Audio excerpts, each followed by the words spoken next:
berjalan dengan agak cepat. Sa'i. Berkembang artinya menjadi usaha yang sungguh-sungguh. Digambarkan oleh Siti Hajar itu sa'i. Ada kesungguhan. Ya, karena mengharap akhirat, maka sungguh-sungguh betul untuk itu. Gitu. Sungguh-sungguh betul untuk mengejar akhir. Wa huwa mu'min, dan itu didasari oleh keimanan. Fa ulaika kana sa'yuhum mashkur. Maka mereka itu usahanya itu disyukuri ya. Disyukuri itu maksudnya dibalas dengan kata-kata syukur itu secara bahasa artinya tumbuh berkembang. Maka Pak Quraisy senang dengan tafsir Pak Quraisy itu, disyukuri itu dibalas dengan berlipat-lipat sampai lipatannya tidak terhingga. Ya Bapak membayangkan nggak hidup kita 70 tahun, 80 tahun, 90 tahun, tapi balasannya surga abadi. Berapa lipat itu, ya kan? Berapa lipat? Nah, mungkin sebelum jauh saya ini jadi renungan saya sendiri juga. Jadi tentang akhirat ini bagaimana? Pengetahuan kita tentang akhirat itu apa sih? Akhirat. Itu dari sisi bahasa akhirat itu ada akhirat atau sisi Al-Quran. Al-Quran yang hafal itu tentang akhirat itu dilawankan atau diapakan? Lawan akhirat. Walal akhiratu khairul laka minal ula. Jadi akhirat itu lawannya ula. Jadi yang pertama, yang ula, dan yang akhir. Jadi hidup kita ini sebuah perjalanan dari awal menuju ke akhir. Nah, akhirat itu terminal perjalanan hidup kita yang memang ke situ. Semua orang ke situ. Orang baik, orang tidak baik, orang muslim, bukan orang muslim, semuanya menuju ke situ ya kan itu. Yang mati biasa-biasa aja, mati standar atau mati darurat, mati perang, mati kena racun, itu ke situ juga ya akhirat. Maksudnya Bapak-bapak rahimakumullah, jadi sampai di situ saja berarti perjalanan kita jangan sampai ketika sampai di akhirat itu menderita gitu. Tersiksa. Yang disebut hanya dua kemungkinan. Dia sangat penuh dengan kenikmatan, kesenangan yang disebut surga itu. Ya kan, dan sebaliknya penuh celaan, kehinaan, penderitaan, ketersiksaan yang disebut dengan neraka itu. Siapa sih orang yang ingin sampai di terminal tadi menderita, ya kan? Tapi kalau kita jumlahkan berapa orang yang berjalan menuju ke neraka, berapa orang yang berjalan menuju ke surga, itu asumsi aja. Itu lebih banyak yang berjalan menuju ke neraka, menuju ke surga sih. Orang jujur dengan orang tidak jujur, banyakan mana? Ya kan? Orang zina yang tidak zina, banyakan mana? Ya, sekarang tuh di HP kita ada otak buatan itu. Saya senang maininnya. Yang bukan juga Bapak tanya aja di situ. Ya, senjatanya itu kan. Ya, sering sekali saya minta maaf sama saya. Saya maaf, ternyata Anda tidak banyak pengetahuan. Oh gitu. Ya, dia hanya mengandalkan informasi. Ya. Jadi seandainya tidak tahu juga gawat juga itu mungkin. Kembali, jadi itu satu. Tapi saya punya pendekatan yang ini walaupun subjektif, ya kan. Allah tuh menciptakan segala sesuatu itu berpasang-pasangan. Ini umum Pak. Nah, termasuk hidup itu berpasangan, hidup di dunia dan hidup di akhirat. Nah, logikanya, ini maaf kalau subjektif. Logika saya, kalau itu berpasangan berarti akhirat itu sudah ada belum? Surga itu sudah ada belum? Seperti siang dan malam. Siang dan malam itu berpasangan. Sekarang siang. Malamnya sudah ada belum? Malam sudah ada. Sekarang malam ada nggak? Paham? Jadi logika berpasangan itu Berarti kalau sekarang siang itu berpasangan malam, ya seperti mungkin lebih konkret lagi sepatu. Disebut sepatu itu ya dua, ada kanan, ada kiri. Disebut dunia, ada akhirat.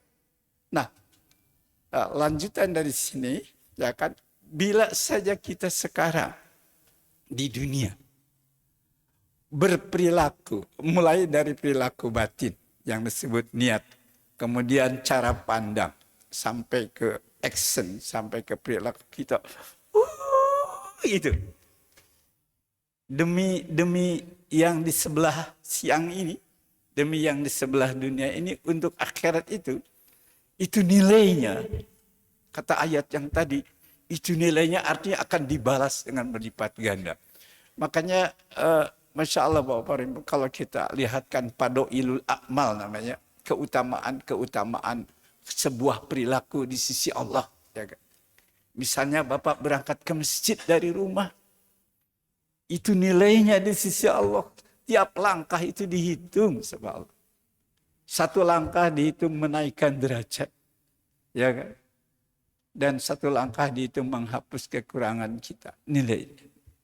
Ya, kalau Bapak sedekah, itu dibalas sama Allah 10 kali, 70 kali, sampai 17 kali, sampai tidak terhingga hitungannya itu. Nah, saya mengajak Bapak untuk memikirkan ini, supaya kita ini ada semangat, ada gairah. Untuk jangan sampai melakukan satu pekerjaan tidak untuk itu, tidak untuk akhirat. Walaupun pekerjaannya pekerjaan rutin keseharian. Misalnya makan, minum, tidur, berpakaian, bekerja. Yang kelihatannya itu adalah rutinitas kita sehari-hari. Jadi walaupun pekerjaannya itu rutinitas kita sehari-hari, tapi gunakan atau nawaitulah. Dengan kata lain, ini hanya persoalan PC, mungkin PC. PC itu apa ya? Lihat ke depan. Karena kasihan, kalau visi kita pendek, saya contoh praktis yang konkret aja. Bapak misalnya makan tuh visinya pendek. Kenapa makan? Lapar. Ya kan? Atau lemes. Jadi cuman karena ingin tidak lapar, ingin kenyang, dan ingin bertenaga kalau makan. Jadi pendek sekali. Ya hasilnya sama Allah tidak dikurangi, silahkan. Tapi Allah mengendaki, artinya ayat ini membimbing kita supaya kelakuan apapun, walaupun kelihatannya makan, semisal makan, cobalah visinya ke depan. Kenapa makan? Ya, kalau saya mulai dengan yang pertama tadi itu cerita bersyukur. Bersyukur Bapak Rahimahullah, Allah tuh sediakan makanan, dan lebih dari itu Allah sediakan selera. Ini dua-duanya pemberian Allah. Mungkin kita makanan banyak tapi nggak ada selera karena lagi demam. Itu juga nggak enak. Apalagi kalau ya itu ya memang ini ya kapan-kapan harus berurut mungkin mengaji ya. Al-Quran itu bimbingan Allah tuh banyak cerita kehidupan sehari-hari. Misalnya pernah kita disebut, Allah itulah yang memberi kita makan. Allah di'at'amahu min ju'. Sehingga sabda Nabi salah satunya itu, Allah itu sangat senang, Allah sangat ridho. Apabila seorang hamba ini begitu makan, dia memujiku. La ya'kulul akrata illa hamidallah. Dia makan sesuap, tapi memuji. Alhamdulillah ya Allah, ini pecel sampai juga ke meja hamba. Mohon berkahi ya Allah, barik lana bima razaqtana wa qina adzabannar. Dengan makan pecel ini insya Allah bukan hanya lidah kita enak, tapi juga tenaga kita naik. Tapi bukan hanya untuk itu ya Allah, saya bukan hanya enak-enakan, bukan hanya bertenaga. Saya izinkan dengan tenaga ini nanti mau ikut pengajian. Karena nggak bakalan bisa ngaji kalau kitanya lemes. Dan nanti setelah pengajian itu ya Allah mudah-mudahan masih berkah gado-gado tadi itu. Masih bisa saya membawa bajai. Masih bisa bekerja di kantor. Terima kasih ya Allah. Sampai habis tenaga kita itu. Makan jam 7 tadi tenaganya habis jam 12. Selesai kata. Allah kasih lapar lagi itu. Karena Allah ingin merawat kita. Cara Allah merawat itu hukum alam. Ya. Jadi pertama hukum alam. Nah ini Masya Allah. Nah, bahwa warahmatullah, jika kita bisa begitu. Jika kita bisa begitu, nawaitunya. Saya menyebutnya itu andai kata kita paham akhirat. Andai kita bisa orientasi atau visi atau niat akhirat. Rasa-rasanya hidup itu indah ya kan. Bukan hanya indah tapi hidup itu bermakna. Dan pasti dari hari ke hari itu akan penuh dengan kegembiraan. Sehingga pada puncaknya nanti ketemu apa yang paling digembirakan. Karena kita akan meninggalkan kenikmatan-kenikmatan yang sepele ini. Dunia ini seenak-enaknya. Sebanyak-banyaknya. Misalnya Bapak punya uang 20 miliar. Atau jam tangannya harganya 11 miliar. Kayak gini. Bapak jam tangannya 11 miliar, rumahnya berapa miliar. Sebanyak itu pun dunia tidak dibawa ke akhirat. Itu tetap setelah 80 tahun, 90 tahun nggak dipakai lagi itu. Jadi berapa usia jam tangan yang 17 miliar? Mungkin jam tangannya masih hidup. Tapi pemakainya udah selesai ajalnya. Ya, ini saya senang main tadi itu. Ditanya-tanya yang begini-gini itu sama otak buatan itu tuh Bapak. Kenapa sih orang kebanyakan itu masih juga terlena dengan kehidupan dunia kan gitu. Padahal, Masya Allah. Atau secara sederhananya, nikmatnya makan itu berapa lama sih? Atau berapa luas? Oh ini Agim yang pintar melukiskan ini. Nikmatnya makan itu cuma beberapa senti di tenggorokannya kan. Dan itu pun kalau masih lapar. Kalau sudah kenyang. Nikmatnya rumah. Tapi kenapa kita itu gitu? Insya Allah. Masjid itu ini sebetulnya. Saya mengajak Bapak jamaah di sini. Di sini ada kopi 24 jam. Ada makan siang. Ada anak-anak remaja melayani itu. Itu adalah bagian. Mari bahwa kita ini tidak hidup sendirian. Mari kita branding ya. Mari kita eksis. Mari kita tunjukkan kepada Allah Subhanahu wa Ta'ala. Ya kan, semua orang butuh makan. Tapi kemampuan untuk makan itu tidak semua orang sama. Ya kan? Sampai pada semua orang butuh rumah. Tapi tidak semua orang kemampuan rumah itu berbeda. Tidak sama semua berumah. Ya, saya ternyuh sekali. Satu hari datang menghadap saya. Pak Ustadz boleh nggak saya nginep di masjid ini? Kenapa Pak? Ini KTP saya gitu. Cerai dengan istrinya, diusir, anaknya juga mau. Ada yang seperti itu. Karena ini dunia bukan akhirat, itu adalah ladang amal bagi orang masjid. Itu ladang amal. Mungkin pada suatu hari jangan-jangan yang nggak punya rumah itu kita. Cuma di kuburan. Di kuburan kita nggak punya tempat yang bagus, nggak bisa minta seperti orang di sini ya. Lebih banyak lagi orang datang ke masjid ratusan Bapak-Bapak. Cuma tidak berkata aja. Pak Ustadz boleh nggak saya makan siang di masjid sini? Itu ratusan Bapak. Kelurahan saya kira belum punya program itu. Bagi mereka butuh makan. Ada sekelompok orang yang sebaliknya. Ada orang ya kan yang bisa memberi makan. Tinggal kita bersaing. Kita bersaing. Kita mau jadi orang, ya kan siapa sih orang yang ingin diberi makan? Kalau suruh milih, bapak-bapak mending memberi makan, mending diberi makan. Saya kira setuju, ya kan? Ya kan? Kita ingin memberi makan. Nah di masjid ini harus ada program itu menurut saya. Karena ada orang, ya, misal, ada teman-teman kita, atau ada hamba Allah, ya kan? Dan semua itu tentu saja ya, itu adalah bagian dari kehidupan kita. Saya sering menyebutnya kita dengan mereka-mereka itu seperti gedung ini.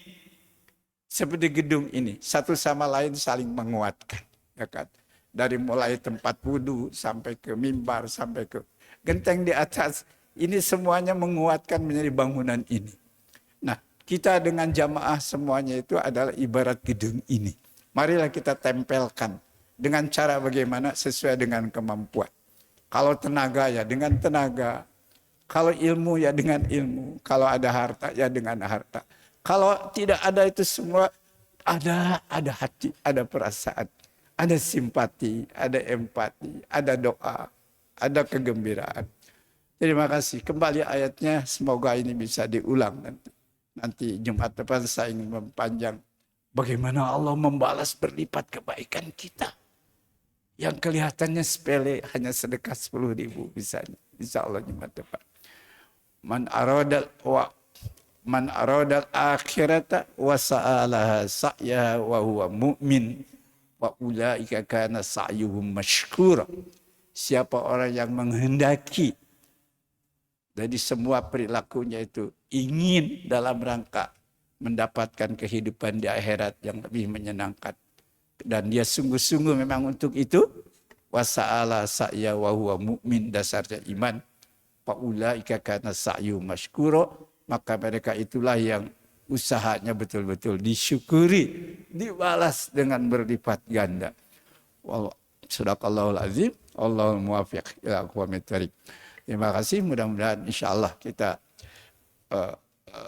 menyambut bulan Sya'ban dan sampai kita insyaallah sekali lagi berdoa mudah-mudahan Allah mengabulkan permohonan kita dalam keadaan sehat dan panjang umur. Ramadan 1447 masih bisa silaturahmi dan pengajian khutbah seperti ini lagi. Khatib hari ini, alhamdulillah Ustaz Fajrul Rahman sudah masuk waktunya, dengan mohon maaf kurangnya. Wallahu muwaffiq ila thoriq. Diulang lagi. Assalamualaikum warahmatullahi wabarakatuh.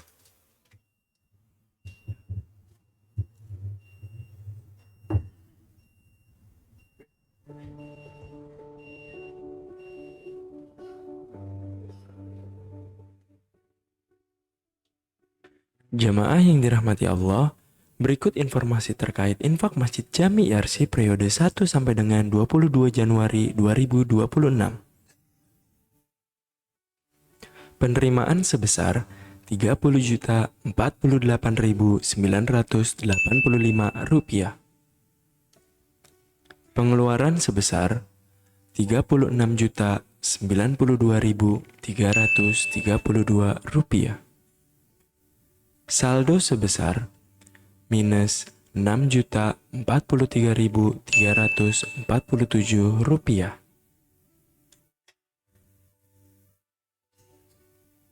Semoga setiap langkah yang kita ambil untuk menjaga dan memakmurkan rumah Allah ini dibalas dengan ketenangan, keberkahan, dan pahala yang terus mengalir.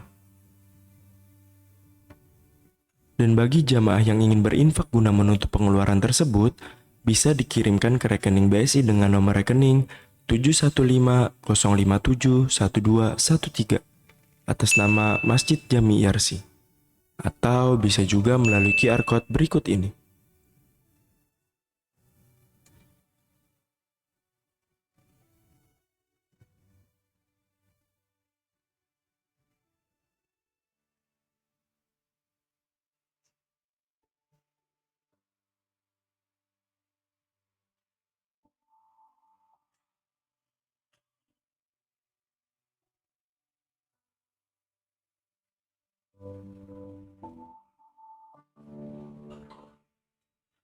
Jamaah yang dirahmati Allah, khutbah Jumat hari ini akan disampaikan oleh Ustadz Fazlur Rahman Ansar MA yang akan menyampaikan tentang media sosial, kecemasan, dan tanggung jawab seorang muslim. Kepada Ustadz Fazlur Rahman, waktu dan tempat kami persilahkan.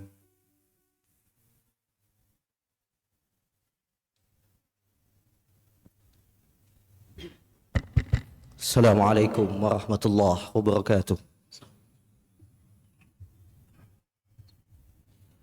Allahu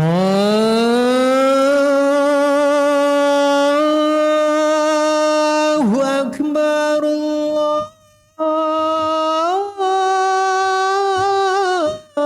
Allahu Akbar, Allahu Akbar,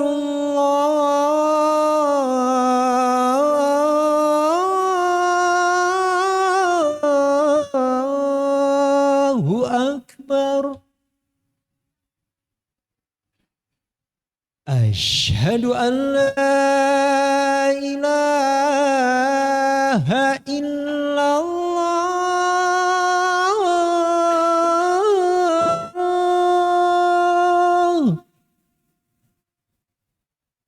أشهد أن لا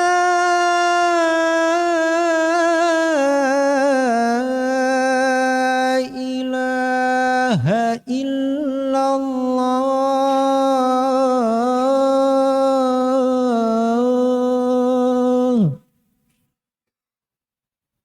أشهد أن محمد رسول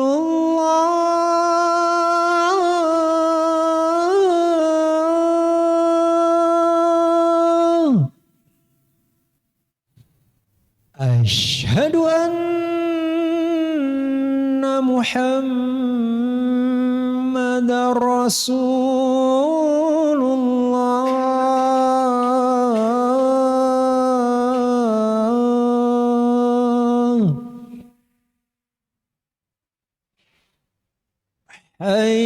حي على الصلاة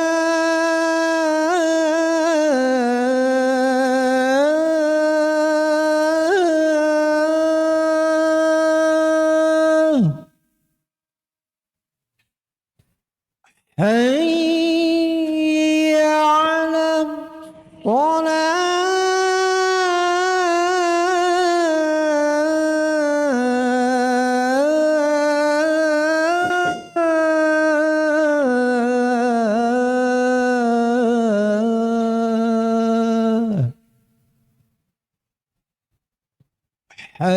حي على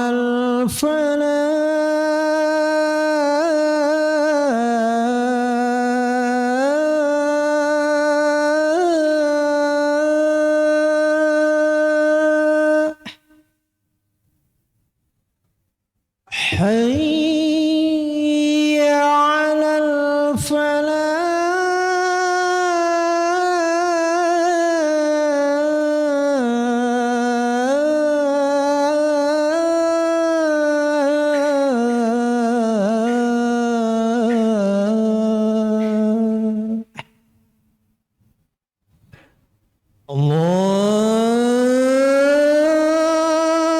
الله أكبر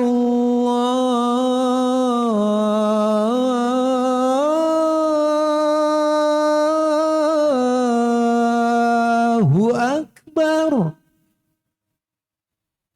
لا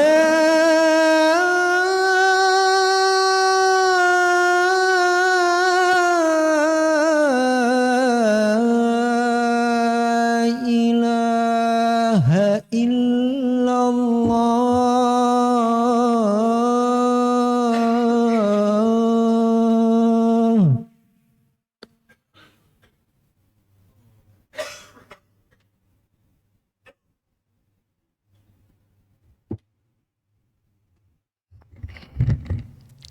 اللهم إنا نحمدك ونستعينك ونستهديك ونؤمن بك ونتوكل عليك ونثني عليك الخير كله نشكرك ولا نكفرك ونهجر ونترك ونخلع من يفجرك اللهم إياك نعبد ولك نصلي ونسجد وإليك نسعى ونخفد نرجو رحمتك ونخشى عذابك فقنا عذابك يوم تبعث عبادك وأشهد أن لا إله إلا الله وأشهد أن محمدا عبده ورسوله وصفيه وخليله خيرته من خلقه بلغ الرسالة وأدى الأمانة ونصح الأمة وكشف الله تعالى به الغمة وجهد في سبيله حق جهاده حتى أتاه اليقين من ربه اللهم أحينا على سنته وأمتنا في ملته واحشرنا على زمرته وأدخلنا جنة تحت لوائه واشفعنا بشفاعة نبينا محمد صلى الله عليه وسلم برحمتك يا أرحم الراحمين فقد قال الله تعالى في محكم تنزيله وهو أصدق القائلين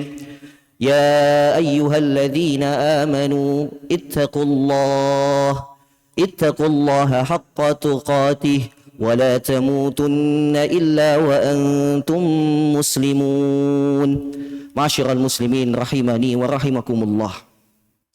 Alhamdulillah, pada hari yang berbahagia di bulan yang mulia, bulan Sya'ban, bulan yang menandakan sebentar lagi kita akan bertemu dengan tamu yang mulia, yaitu bulan Ramadan. Dan mudah-mudahan ini menjadi persiapan terakhir kita untuk melatih diri, membiasakan diri dalam ketaatan, membiasakan diri menjauhi dosa dan maksiat, sehingga mudah-mudahan kita bertemu bulan Ramadan, diri ini, hati ini, pikiran ini, jasad ini sudah siap menempuh beratnya perjalanan ibadah 30 hari selama bulan suci Ramadan. Mudah-mudahan kita termasuk hamba-hamba Allah yang dipilih untuk bisa bertemu dengan tamu yang mulia ini. Ma'asyiral muslimin rahimani wa rahimakumullah. Saat ini kita hidup di zaman digital, di era transformasi digital yang begitu hebat.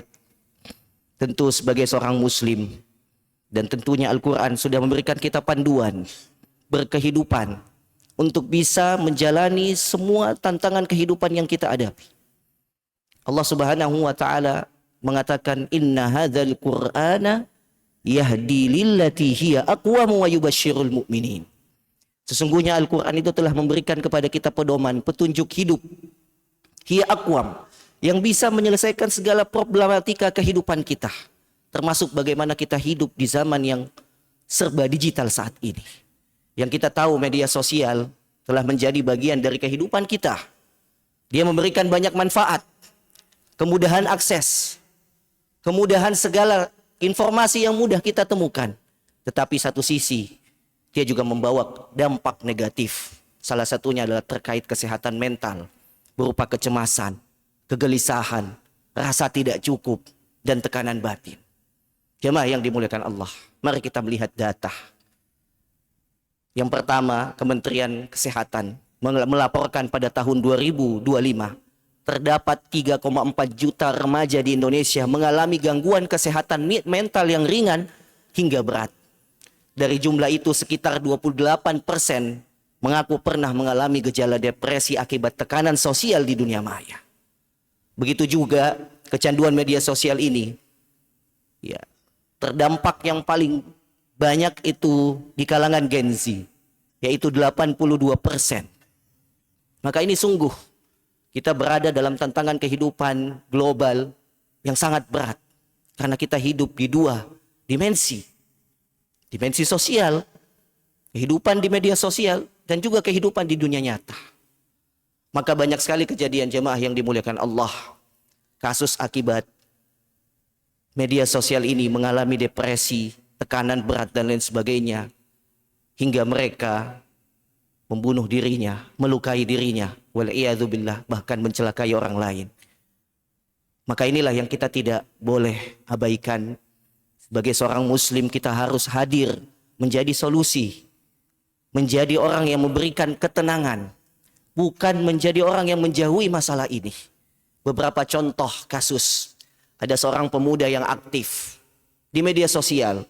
Dia terlihat senyum, tertawa, mengupload fotonya, seakan-akan tidak menjadi masalah, tidak terlihat masalah dalam kehidupannya. Tetapi di balik layar, ia mengalami kecemasan berat. Setiap hari sebelum tidur, ia memikirkan apa yang dia lihat di media sosial. Dia melihat kesuksesan temannya, dia melihat kesuksesan orang lain, membuat dirinya tertekan. Ia sulit tidur, gelisah, dan menganggap dirinya gagal. Sayangnya, orang tersebut ketika bercerita terhadap apa yang ia alami, maka yang menyampaikan nasihat justru tidak menenangkan hatinya. Bahkan mengatakan kamu itu kurang beriman, bahkan mengatakan kamu itu kurang bersyukur, bahkan mengatakan kamu kurang sholat. Akhirnya dia tidak mendapatkan ketenangan dengan nasihat-nasihat yang diterima. Padahal ia tidak butuh penghakiman, dia butuh dipahami dan dimengerti sebagai seorang manusia. Maka Islam mengajarkan kita bagaimana menghilangkan kesedihan, menghilangkan ketakutan yang ada dalam diri kita. Maka Rasulullah SAW pernah mengalami yang namanya kesedihan. Peristiwa Amul Huzn, kesedihan yang besar. Bahkan tahun itu disebut dengan tahun kesedihan. Tapi orang di sekitar Rasulullah SAW datang bukan sebagai hakim, tapi datang membawa kata-kata yang baik, membawa kata-kata yang menyejukkan hati Rasulullah sallallahu alaihi wasallam. Maka Allah mengingatkan kepada kita dalam firman-Nya di surah Al-Baqarah, wa qulu linnasi husna. Berkatalah kepada manusia dengan perkataan yang baik. Ma'asyiral muslimin rahimani wa rahimakumullah. Maka kecemasan ini yang kita ketahui munculnya di media sosial begitu dahsyat dan begitu hebat. Dikarenakan hati kita yang tidak siap. Hati kita yang jauh dari Allah Subhanahu wa taala tidak mengerti hakikat kehidupan. Sehingga terkadang nikmat orang lain, kesuksesan orang lain selalu kita bandingkan dengan diri kita. Dan itu menjadi depresi yang berat, ketakutan. Bahkan kita merasa khawatir tentang masa depan kita.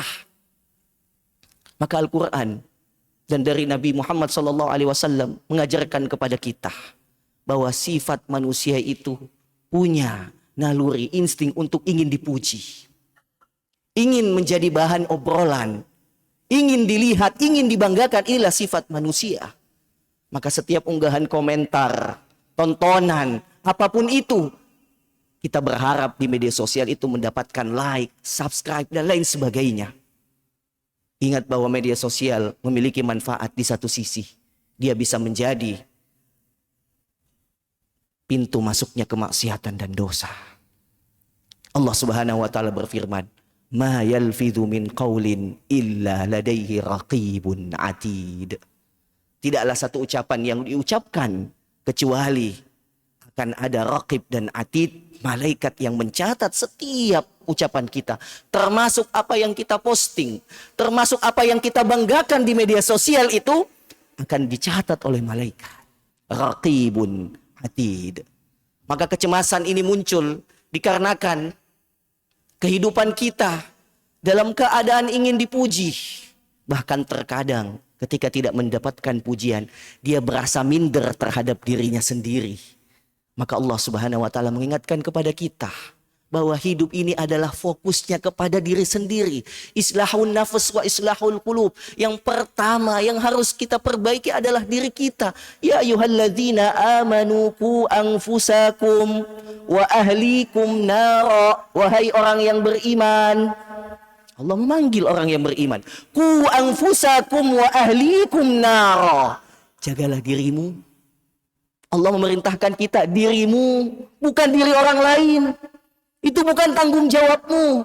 Allah tidak menanyakan itu. Ku anfusakum wa ahlikum nar. Jagalah dirimu dan keluargamu dari siksa api neraka. Allah berfirman dalam surah Taha. Dan Allah sampaikan kepada Rasulullah ketika Rasulullah tidak mendapatkan like, tidak mendapatkan followers ketika berdakwah. Ketika berdakwah hampir 13 tahun di Mekah, followers dan like-nya sangat sedikit. Rasulullah sedih. Apa kata Allah? Wala tamuddanna 'ainaika ila ma matta'na bihi azwajam minhum.